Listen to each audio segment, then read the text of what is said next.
함께 기도하겠습니다. 하나님, 온전하게 하나님의 때에 하나님의 역사에 준비되어 반응하는 삶을 살고 싶습니다. 말씀하실 때, 보여주실 때 온전히 반응하기 원합니다.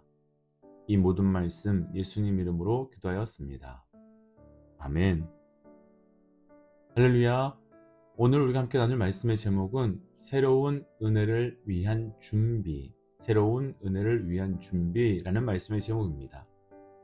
인생을 살아가면서 우리가 모든 것이 준비가 되지 않은 것 같이 느껴지지만 하나님께서 지금이야 라고 하실 때가 있고, 또 반대로 지금이다 라고 생각하는데 하나님께서는 그 무엇을 막으시고 멈추게 하실 때가 있습니다. 하나님께서 그렇게 하시는 이유는 우리가 생각하는 준비가 다 되었다와 하나님께서 말씀하시는 준비가 되었다가 다르기 때문일 것입니다. 오늘 말씀의 배경이 되는 요단강을 건넌 후에 이스라엘 백성들의 상황이 지금 그러합니다. 요단강을 건너는 사건을 통해서 이스라엘 백성들의 사기는 하늘을 찌르게 되었습니다. 이제 하나님께서 함께 하시면 어떤 적이라도 이겨낼 수 있다는 믿음으로 백성들은 이제 준비가 다 되었다라고 생각하고 있었을 것입니다. 더구나 적들도 하나님의 기적을 통해 이스라엘이 요단강을 건너온 이후에 이야기를 듣고 또 여호수아 5장 1절 말씀처럼 정신을 잃을 만큼 두려움에 빠지게 되었습니다. 그렇다면 지금 쳐들어가 적들을 무너뜨릴 가장 좋은 때이며 모든 준비가 다 끝났다고 할 수 있는 때입니다. 그런데 이때 하나님께서 멈추게 하시고 두 가지 명령을 하시며 가나안 땅에 들어갈 준비를 하게 하시는데, 한 가지는 할례를 하라 하시고 또 한 가지는 유월절을 지키라 하십니다. 왜 이런 것을 준비하게 하셨을까요? 앞에서 말씀 나눈 것처럼 새로운 은혜인 가나안 땅에 들어가기 위한 그 무엇이 준비되지 않았기 때문에 이렇게 하신 것입니다. 우리 삶에도 새로운 은혜를 위해 준비해야 되는 그 무엇이 있을 때가 있습니다. 오늘 말씀을 통해서 우리 삶에서 우리가 어떤 준비를 통해 승리를 준비할 수 있는지 함께 나눠보려 합니다. 그래서 먼저 말씀을 통해 축복하기는 온전한 영적 준비를 통해 우리 삶에 새롭게 준비하시는 은혜가 성취되시길 주의 이름으로 축복합니다. 첫 번째, 하나님께서 준비하러 가신 것이 바로 할례인데, 할례에 대한 말씀으로 2절부터 4절입니다. 그때 여호와께서 여호수아에게 이르시되 너는 부싯돌로 칼을 만들어 이스라엘 자손들에게 다시 할례를 행하라 하시매, 여호수아가 부싯돌로 칼을 만들어 할례산에서 이스라엘 자손들에게 할례를 행하니라. 여호수아가 할례를 시행한 까닭은 이것이니 애굽에서 나온 모든 백성 중 남자 곧 모든 군사는 애굽에서 나온 후 광야 길에서 죽었는데. 아멘.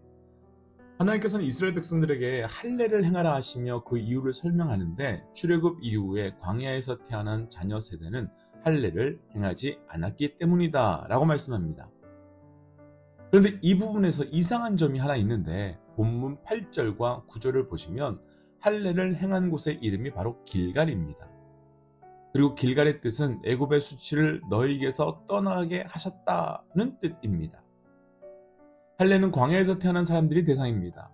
그럼 애굽에서 산 세대가 아니기에 이들에게는 애굽의 수치 같은 것이 있을 수 없습니다. 이들에게 가나안 땅에 들어가기 전 광야의 수치를 끊으라 하시면 말이 되는데, 애굽의 수치를 끊으라 하는 건 이상하고, 애굽의 수치를 끊어버리려고 하실 수 있다면 광야 1세대에게는 해당되지만 2세대에게는 해당되지 않는 사건이기 때문입니다. 그렇다면 왜 하나님은 애굽의 수치를 끊으라 하셨고 또 끊어야 하는 애굽의 수치는 무엇일까요? 우리나라 역사를 한번 생각해 보고 싶습니다. 우리나라는 1910년부터 1945년까지 35년간 일본의 통치를 받았고, 1945년 8월 15일 일본은 완전히 항복하고 이 땅을 떠났습니다. 하지만 일본의 잔재들은 1945년 광복 이후 세대들에게 여전히 영향력이 남아 있습니다. 그 대표적인 것이 스포츠 경기에서 다른 나라와는 몰라도 일본과는 꼭 이겨야 합니다. 이와 같이 우리 언어 구석구석에도 또 우리 문화 곳곳에도 일제의 잔재들이 남아 있습니다. 그렇다면 애굽의 수치가 무엇이겠습니까? 말씀의 역사를 보면 광야에서 태어난 후손들은 애굽에 한 번도 살지 않았습니다. 그런데 광야 2세대는 문제와 어려운 상황에 만났을 때마다 애굽에서 살았던 1세대의 선조들과 똑같이 반응합니다. 우상을 만들었고요. 원망하고요. 포기하고요. 그리고 무엇보다 어려운 상황들을 만났을 때마다 자신들이 살아본 적도 없는 애굽으로 돌아가자라고 말합니다. 무엇 때문이겠습니까? 애굽에서 종으로 살았던 그 과거의 흔적이 다음 세대에게 넘어왔기 때문일 것입니다. 그러니까 백성들의 몸은 가나안 땅에 있는데 그들의 마음과 관점과 삶과 패턴은 여전히 애굽의 종으로 있었을 때와 변함이 없었던 것입니다. 그러면 왜 애굽의 수치라고 했겠습니까? 더 이상 종이 아닌데 종처럼 살고 있으니 수치이고, 발목에 이미 족쇄가 풀렸는데 여전히 있는 것처럼 사니 부끄러움인 것입니다. 그런데 하나님께서는 새로운 은혜가 시작되기 위하여 그들을 묶고 있는 모든 것을 끊어버리게 하시는 것입니다. 먼저 여기까지 나누고 우리 모든 믿음의 동역자들에게 도전하고 싶습니다. 우리 삶의 과거의 그 무엇이 여전히 나를 붙잡고 있는 그 무엇이 있다면 그 수치를 끊어버리시기를 도전합니다. 그럼 왜 하나님은 새로운 하나님의 역사가 시작되는 이때에 그냥 새 일을 행하시면 되는데 애굽의 수치를 끊으라 하시는 것이겠습니까? 이유가 분명히 있습니다. 하나님께서 새로운 은혜를, 새로운 역사를 행하시겠다 하시는데 과거의 일, 옛날 일 때문에 그곳으로 나아가지 못하고 돌아서서 거부하고 있기 때문입니다. 그래서 하나님께서 그 수치를 생각하지 말라, 그 수치 기억하지 말라고 명령하신 겁니다. 그럼 하나님의 새로운 은혜를 준비하기 위한 첫 번째는 우리의 삶의 애굽의 수치를 끊어버리는 것입니다. 그렇다면 지금 내게는, 우리 가정에는, 우리 교회에는 하나님의 새 일을 준비하지 못하도록 하는 애굽의 수치가 없는지, 또 과거의 어떤 사건, 과거의 어떤 사람, 과거의 어떤 상처가 하나님의 새로운 은혜로 나아가지 못하게 하는 것은 없는지 돌이켜볼 필요가 있을 것입니다. 그래서 말씀 그대로 선포하기는 우리를 묶고 있는 이전의 사건, 옛적 기억에서 자유함을 얻길 주의 이름으로 선포합니다. 또한 하나님의 새 역사를 맡고 있는 옛 사건은 끊어주고 새로운 하나님의 은혜가 준비되고 시작되시길 축복합니다.